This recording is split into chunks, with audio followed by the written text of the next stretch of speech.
As an ethnographer, I begin in story. Maria is a Brazilian woman studying in Russia. She was initially accepted to immigrate to Canada, but then not eligible because she was diagnosed with HIV. Estrella is a Filipino woman working in Canada. She has applied to have her son join her, but her request was denied because he lives with a genetic condition.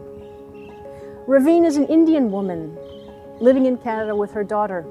They applied for permanent residency, but their case was refused because her daughter lives with a disability. These are examples of what being made medically inadmissible looks for people with chronic illness and developmental or genetic otherness.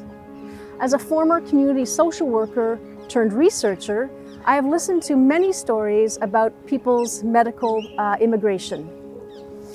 People experience contradictions and tensions stemming from the institutional assessment and evaluation of their bodies.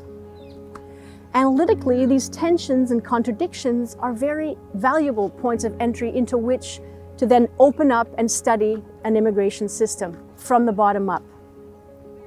My name is Laura Bisaillon. I'm a sociologist and professor of health and society. I study the people, politics, and places related to migration, health, and the state. I have written a book and also made a film about the Canadian immigration system and its treatment of people with HIV. Today I'll be talking about a barrier for immigration to Canada called medical inadmissibility.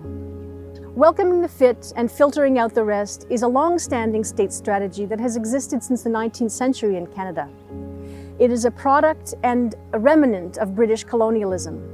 Another colonial strategy practiced in Canada was to discourage the immigration of non-white persons.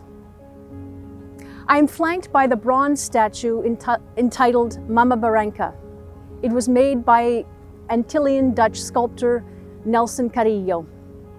It honors the life lost of Kervin Lucas Dunmeyer, a teenager who was killed in central Amsterdam because he was black. Racism and disableism are demeaning and devaluing. Their effects are felt most bluntly by people who are racialized and disabled. While Canadians would march in the streets if their immigration system did not welcome people on the basis of their skin color as it once did, the current system is not built to welcome people with chronic illness or developmental or genetic otherness. The Canadian public is generally unaware of these circumstances. The international public is generally aghast when they find out about these issues. I am told that medical inadmissibility chafes with people's image of Canada as a nation of equity.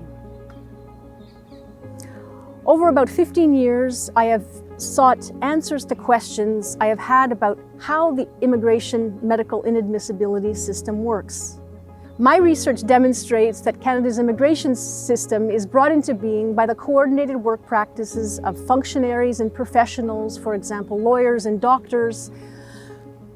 And this is similar to how immigration systems around the world are organized. Inside and outside of Canada, these men and women interpret and create a record on each applicant for permanent residency. And through their records, people like Maria, Estrella, and Ravine, who I mentioned earlier, are socially produced as being legal, cost, and health risks. And this is the very basis for their exclusion. So while my research focuses on the Canadian immigration context, the bulk of the 500,000 annual immigration medical examinations happen outside of Canada. This directly affects would-be immigrants as well as workers working around the world. And I am currently researching these spaces and places around the world. I'm working ethnographically, and I am observing, interviewing, and reviewing contemporary and historical materials.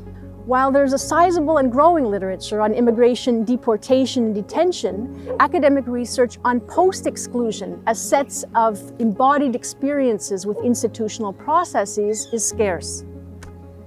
Focusing on would-be permanent immigrants' return and readjustment to their home societies or not is analytically fruitful because it compels us to ask several questions. What are people's daily efforts to reside or remain like? What do they look like and feel like? their imagining work, their legal work, their affective work, their financial work, as a result of being made medically inadmissible? How do institutional barriers enable and constrain people's lives? And ultimately, what do these lives end up being about when people cannot immigrate permanently? I'm asking our institutions to take notice of how systemic disadvantage is upheld through professional and bureaucratic practices. And I'm joining with calls from within Canada and the European Union to produce empirical evidence to suppress institutional barriers based on bodily status. And finally, I'm inviting us all collectively to reflect on the contributions of people with chronic illness and developmental or genetic otherness, who are our neighbors, our family, and our friends, perhaps ourselves. I hope that my work will be useful to help reform the Canadian system. I live in the hope that the country will shed once and for all its colonial baggage by casting aside prejudice based on people's health condition. And there's a promissory note here. The Canadian immigration system did indeed rid earlier forms of prejudice based on skin color, and so doing the same for people with chronic illness and developmental or genetic otherness is certainly possible. It's definitely doable.